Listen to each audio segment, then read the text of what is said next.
दोस्तों, ये कहानी एक ऐसी हवेली की है जहाँ सालों से कोई नहीं रहता था।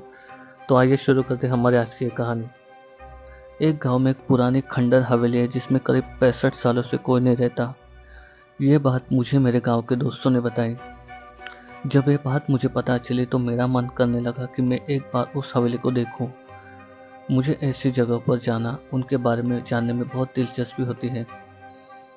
फिर एक दिन मैं अपने दोस्तों के साथ वहाँ जाने का प्लान बनाता हूँ और उस खंडर हवेली के सामने पहुँच जाता हूँ।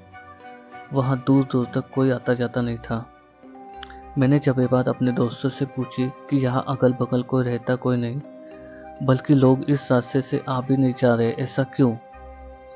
तो मेरे दोस्तों ने बताया ये हवेली सिर्फ पुरानी और खंडर नहीं है, बल्कि ये हवेली एक भूतिया श्रापित हवेली है। मैंने बोला, ऐसा तुम यकीन से कैसे कह सकते हो? मेरे दोस्तों ने कहा, यहाँ पूरे गांव का यही मानना है। इसके बारे में एक बहुत पुरानी और सच्ची घटना यहाँ प्रसिद्ध है। मेरे मन में इसके बारे में जानने का ख्याल और बढ़ने लगा। मैंने पूछा, क्या है इसके पीछे की कहानी? तब उनमें से एक दोस्त ने मुझे बताना शुरू किया। आज से करीब 65 साल पहले इस हवेली के मालिक बहुत बड़े जमींदार हुआ करते थे। उनकी एक पत्नी भी थी जो बहुत सुंदर थी। उनका नाम सुलेखा था। उस समय डाकुओं के भी खौफ से लोग डरते थे।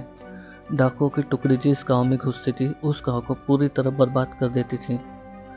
बाहर डाकुओं के सरदार को जमींदार के धन और संपत्ति पर नजर पड़ी, जिसके बाद उसने जमींदार के घर डकैती डालने का सोचा। इस पर सभी डाकुओं ने हाँ कर दिया। फिर एक दिन वो भी आया जो जमींदार ने कभी सोचा भी नहीं होगा। डाकुओं ने एक दिन जमींदार की हवेली पर रात में डकैती मार दी। जमींदार ने भी अपनी सुरक्षा के लिए पहले से ही कुछ सिपाही और नौकर रखे हुए थे, जो डाकुओं की हवेली पर आने पर उनसे लड़ पड़े। क्योंकि जमींदार के सिपाही और नौकर बहुत कम और साधारण हथियार के साथ थे, वही डाकुओं की संख्या बहुत ज्यादा थी और अच्छे हथियार के साथ लैस थी, जिसकी वजह से जमींदार के सिपाहियों और नौकरों को कुछ ही देर में मार डाला। ये सब जमींदार देखने के बाद सोचा, इससे पहले कि डाकू हवेली का दरवाजा तोड़कर अंदर घुस जाए, उसे अपनी पत्नी और खजाने को छुपा देने के बारे में सोचा। फिर उसने उस खजाने को एक हवेली में ही किसी खुफिया जगह पर छुपा दिया और अपने पत्नी को एक कमरे के अंदर एक खुफिया कमरे में छुपा दिया और बाहर से कमरा बंद कर दिया।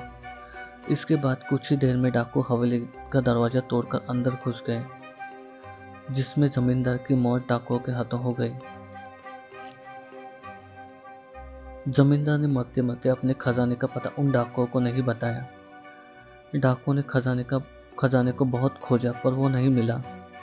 फिर डाकू वहां से हवेली के कीमती सामान लेकर वहां से चले गए। पर जमींदार की पत्नी जो एक खुफिया कमरे में बंद थी, उसका पता किसी को नहीं था। उसकी पत्नी बहुत चिल्लाई, लोगों को बुलाने की कोशिश की, कमरे के दरवाजे को तोड़ने की कोशिश की, पर वो अंत तक कुछ नहीं कर सकी और भूख प्यास से वो तड़प तड़प कर वही मर गई।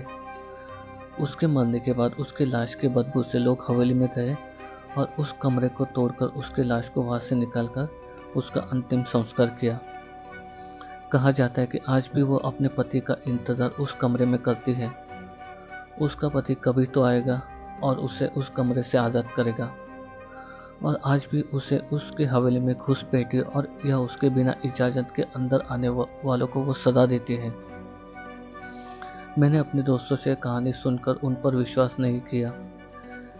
मैंने पूछा, क्या यार तुम लोग बिना कब की बात आज तक लेकर बैठे हो? इसका कोई सबूत है तुम लोगों के पास? तो उन लोगों ने बोला, कुछ लोगों ने इस हवेली में जाने की और वहां रुकने की गलती की थी, जो आज तक इस सदमे को भूल नहीं पाए हैं।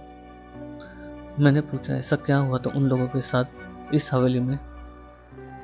तब दोस्तों ने मुझे बताया, एक बार एक अपराधी जेल से भाग जाता है और इस हवेली में आकर छुप जाता है। उसके बाद कोई कुछ नहीं जानता उस हवेली में उसके साथ क्या हुआ था। बस दूसरे दिन उस अपराधी की लाश उस हवेली में मिली। मैंने बोला, यह हादसा भी तो हो सकता है।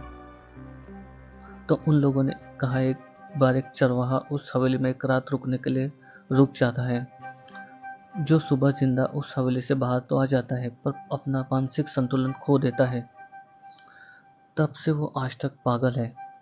ये सब बातें सुनकर मेरी हिम्मत नहीं हुई उस हवेली के अंदर जाने की।